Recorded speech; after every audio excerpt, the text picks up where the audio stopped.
Nouvelle vidéo cette fois-ci sur exercice 2 du bac Amérique du Nord jour 2.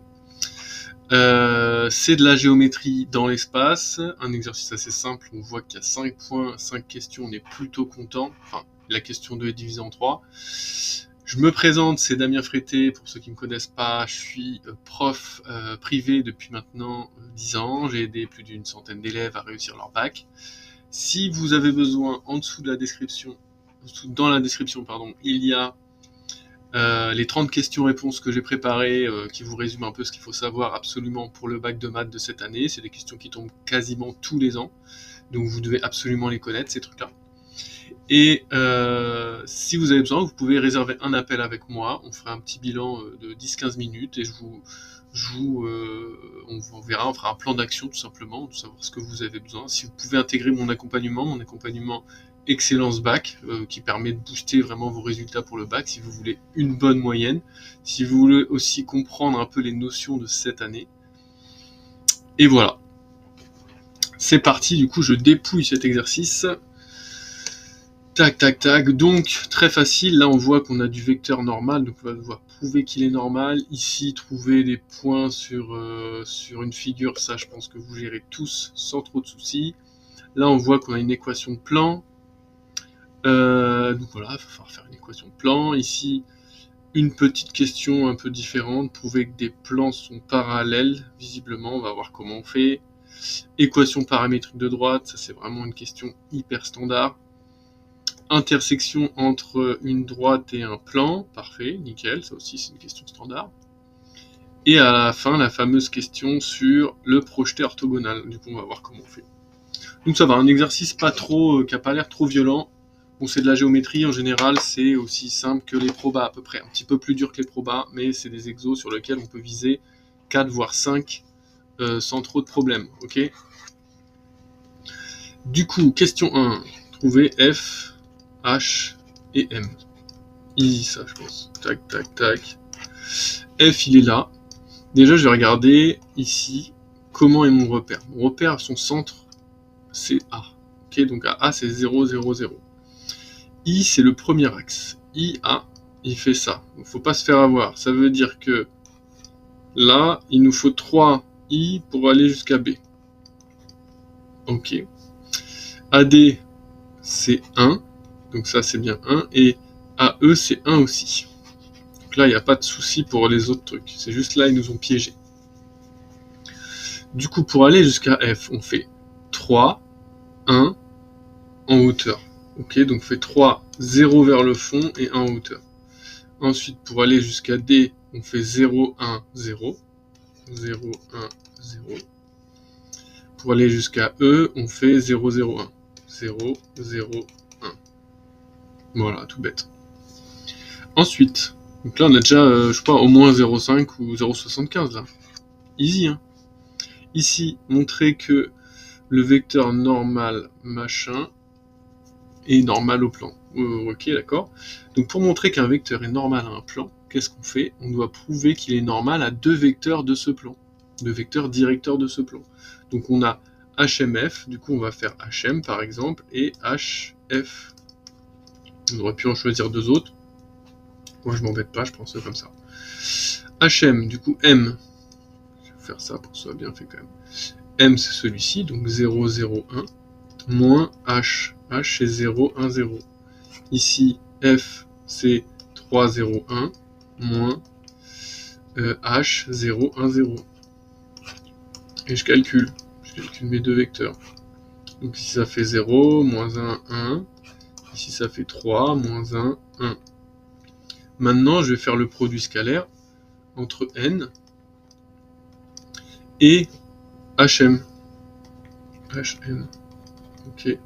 Du coup, je l'écris. N, il est ici. 2, 6, 3. Hop là. Scalaire, 0, moins 1, 1. Je vais écrire aussi l'autre scalaire, l'autre produit scalaire que je veux faire. HF, ici. 2, 6, 3. Et ici, on met un petit point et on met 3, moins 1, 1. Mon objectif, c'est qu'ils fassent tous les deux 0. Si j'ai fait Là, on voit bien qu'on veut montrer qu'il est normal, donc ça veut dire qu'il l'est, ça veut dire que les deux doivent faire 0, donc si ça fait pas 0, c'est que j'ai fait une erreur de calcul avant.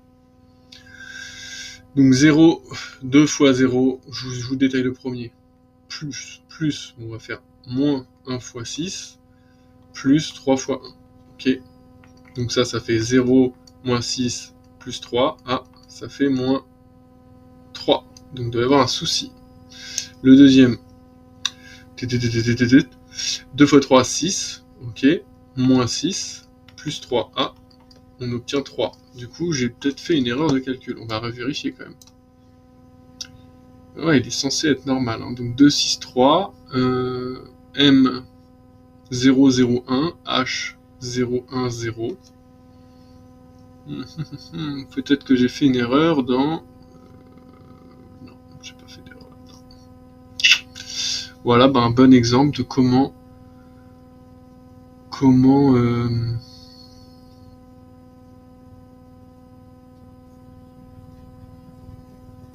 faire une erreur, comment retrouver en fait, comment retrouver l'erreur que l'on a faite.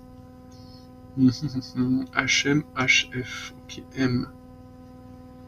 M0, 0. Mais non, j'ai pas pris M ici, c'est pas M que j'ai pris AE. Je suis bête, et là j'ai pris AD. C'est moi qui est parti dans un délire en fait. Je me disais qu'ils étaient simples en plus ces points. Du coup, M il est là. Donc il est au milieu. Hein. Je crois qu'ils l'ont mis là, voilà. M c'est le milieu. Du coup, on part là-dessus, ça fait 1,5. Ok. Et on a besoin d'aller 1 par là. Donc 1,5. 1. Vous avez le droit de mettre des virgules hein, dans les exogéométries, mais vous pouvez aussi mettre des fractions 3/2. Ici, 0 en hauteur. Le point H. Ok, donc là c'est M, et là c'est H. Le point H, il est là, donc c'est 0, 1, 1. 0, 1, 1. Du coup, ça me fait refaire tous mes trucs. Hop, hop, hop, sauf F. Du coup, H, il y est 2 fois, donc H, c'est le deuxième. Du coup, H, je vais mettre 0, 1, 1, 0, 1, 1. Ici, on va mettre 3/2, 1, 0. Ici, du coup, on corrige. 3/2, 0, moins 1. Ici, ça fait 3, moins 1, 0. Et ici, du coup, si on corrige aussi,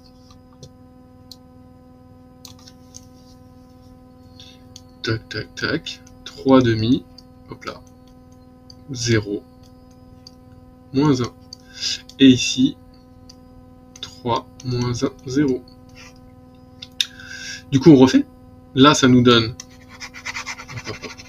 ça nous donne 3, ensuite 0, et ensuite moins 3. Et là, on est content. Voilà, là, ça fait bien 0. On veut prouver que c'est normal, ça fait bien 0, ça veut dire que là, on est bon. Ici, on refait aussi celui-ci. Donc 3 fois 2, 6, moins 6, et 0. Et voilà. Donc, voilà comment vous faites. Si à un moment vous faites une erreur, vous revenez tranquillement avant. C'est forcément comme ça que ça doit se passer, donc pas le choix. Comme quoi les profs font des erreurs. De toute façon, je fais souvent des erreurs dans mes vidéos. Ça vous permet de voir comment on revient sans stress pendant le bac sur les questions. La question B. En déduire une équation cartésienne de plan. Bon, ça va, on a un vecteur normal. Si j'ai un vecteur normal. Okay. Pourquoi je sais que c'est ce vecteur normal de ce plan-là? On vient de prouver que lui, il est normal au plan. Donc maintenant, j'ai le droit de l'utiliser. Si j'ai un vecteur normal, je sais qu'un plan, c'est l'équation AX plus BY plus CZ plus D égale 0. Et que A, B et C, c'est les coordonnées de mon vecteur normal. Du coup, j'ai déjà, hop, hop, hop, j'ai déjà quasiment tout de mon équation de plan. Okay. Il me manque plus que la valeur de D. Et D, je l'obtiens en remplaçant par un des points du plan. Donc j'ai le choix entre H, M ou F. Je vais prendre le plus simple des trois. Je vais prendre H, 0, 1, 1. Ok. Du coup, je vais remplacer ici par 0, ici par 1 et ici par 1. Ça va me donner D. J'aurai plus qu'une inconnue dans mon égalité. Hop, hop, hop, hop. Du coup, ça me fait 0 plus 6 plus 3 plus D égale 0. D est donc égal à moins 9. Okay. Mon équation de plan, c'est tout simplement 2x plus 6y, voilà, ma souris, plus 3z moins 9 égale 0. Est-ce que c'est bon? Oui, c'est la même chose. Voilà, ça c'est vraiment la question hyper simple. Le C, donc le plan P, a une équation cartésienne de, ok, on a un autre plan. Dès que je vois un plan, je dois direct me dire, ok, ce plan est majoritairement défini par son vecteur normal, qui est, on va l'appeler N2, qui est 5, 15, moins 3. 15, moins 3. Si un vecteur normal, je vais vous faire un petit dessin. Ce sera 10 fois plus intéressant qu'une explication orale.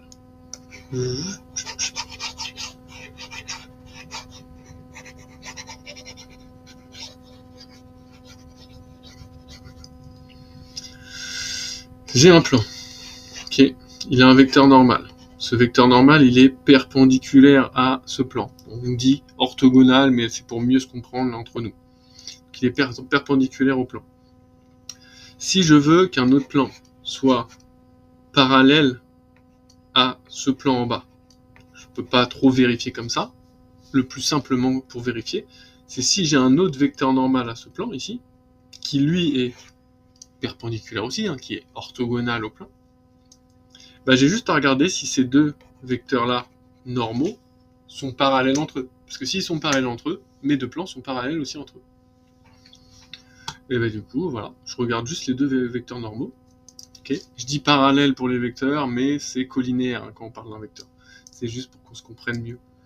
Du coup, je regarde si n, qui a pour coordonnées 2, 6, 3, est collinéaire avec n2, qui a pour coordonnées 5, 15, moins 3. Ok. Le plan est-il parallèle? Donc on ne sait pas s'il est parallèle. Déjà, ça c'est un bon indice. Donc là, je le vois qu'il ne l'est pas, parce que de toute façon, là, si je fais fois moins 1, 3 transforme en moins 3, mais là, ça va changer le signe, ça va faire moins 6. Et on aimerait avoir 15, et ça me fait moins 6 si je fais fois moins 1. Du coup, les coordonnées des vecteurs ne sont pas proportionnelles, donc les vecteurs ne sont pas collinéaires, donc les plans ne sont pas parallèles. Voilà, tout bête. C'est ça votre justification, vous mettez les 3 donc là, je sais plus comment je vous en ai dit, mais c'est vraiment basique, hein, en maths, basique. Simple, efficace. Question 3. Déterminer une représentation paramétrique de la droite DG. Facile. Représentation paramétrique. C'est le truc avec l'accolade. Okay.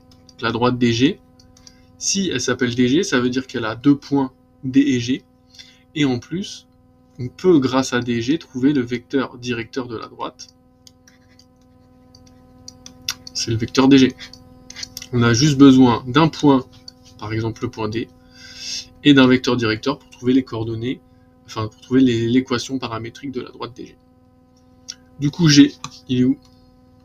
G, il est là. Ok. Donc c'est l'autre bout de mon repère, donc c'est 3, 1, 1. Donc j'écris 3, 1, 1. J'enlève D.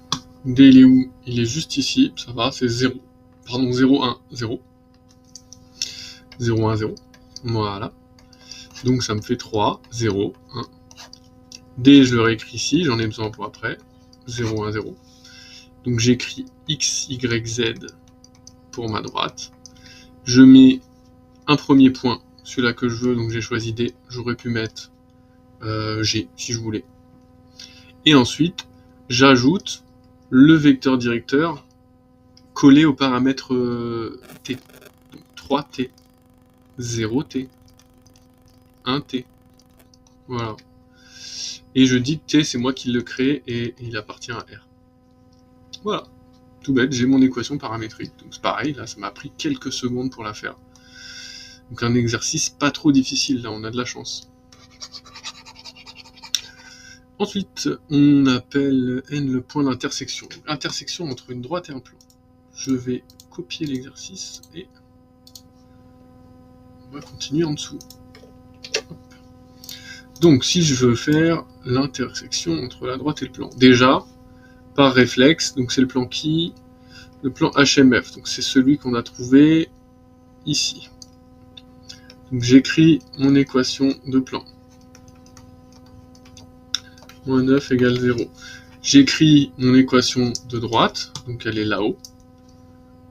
Ok. Attendez, je vais faire ça. Tac. Et je vais la copier. Hop là. Et ce que je vais faire, tout bêtement, c'est la remplacer. Je vais remplacer ces coordonnées x, y, z.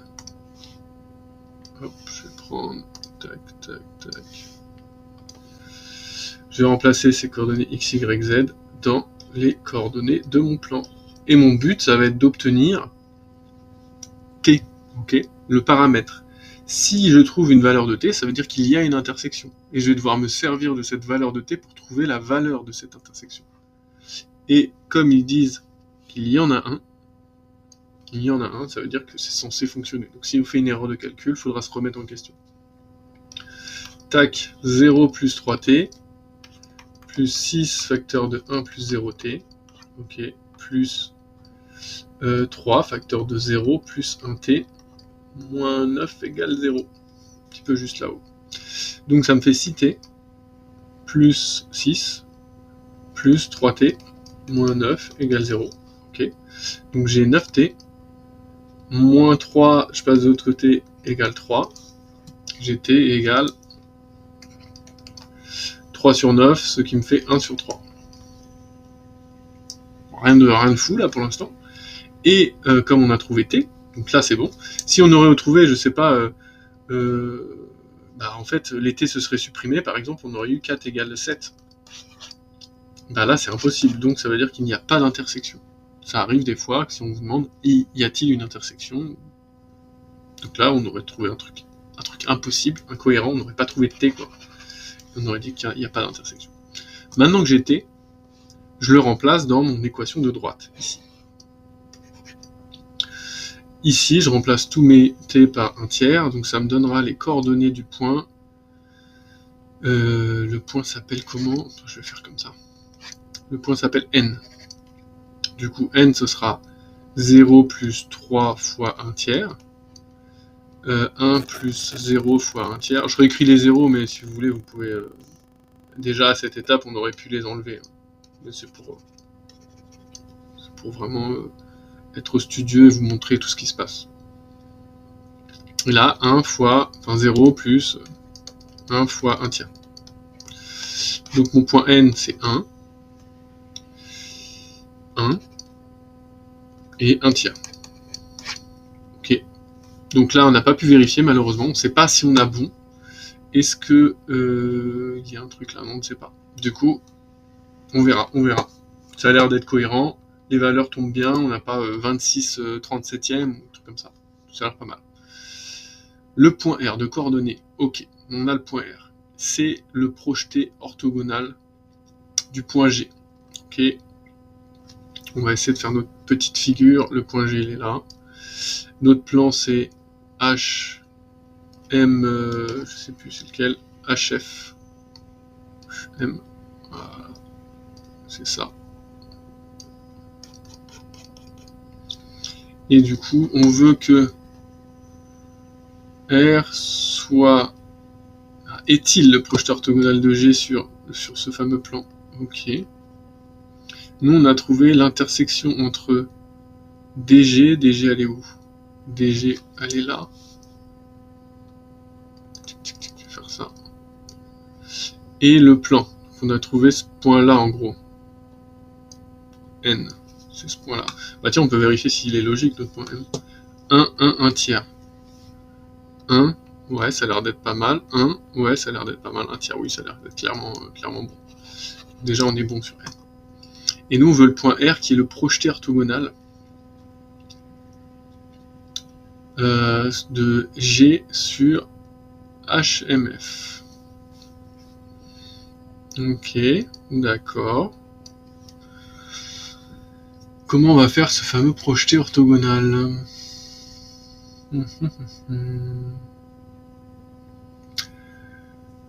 J'ai étonné, le 4 ne nous sert pas à grand chose, c'est étonnant.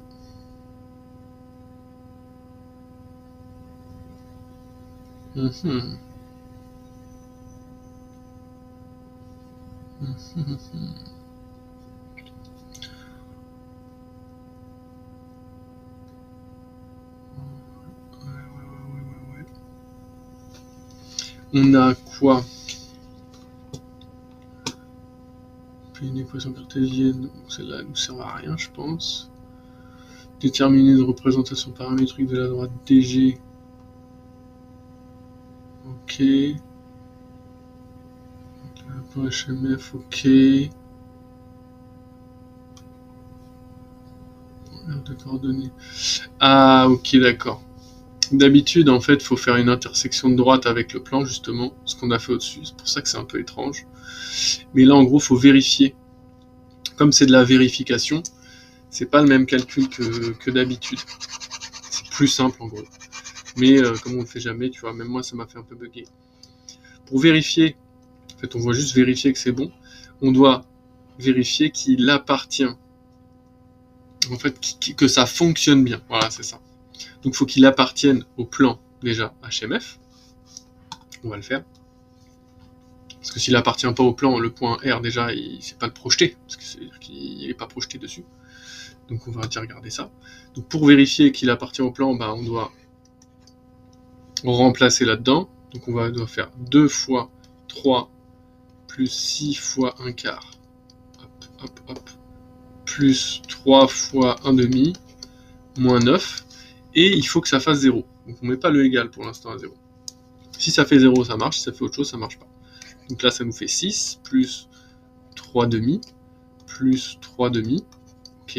2 fois 3 demi, ça fait 3. Moins 9.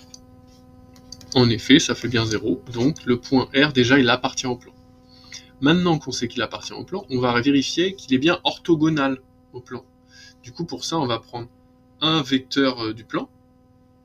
Je vais mettre par exemple MF, si je veux. Voilà. Est-ce que je l'ai déjà calculé, MF? Oui, je crois que j'ai déjà calculé. Ou HF. Voilà. Je vais prendre HF qui fait 3 moins 1, 0. HF qui fait 3 moins 1, 0. Donc c'est un vecteur du plan. Si il est orthogonal au potentiel RG que l'on a fait, okay, ça veut dire que RG, du coup le point R est bien orthogonal au plan, puisque il appartient au plan et en plus il forme un angle droit avec le plan. Du coup, on va juste... donc c'est qui j'ai dit? RG par exemple. On va faire le produit scalaire de ce vecteur avec le vecteur RG. RG, c'est G moins R. G, on a dit que c'était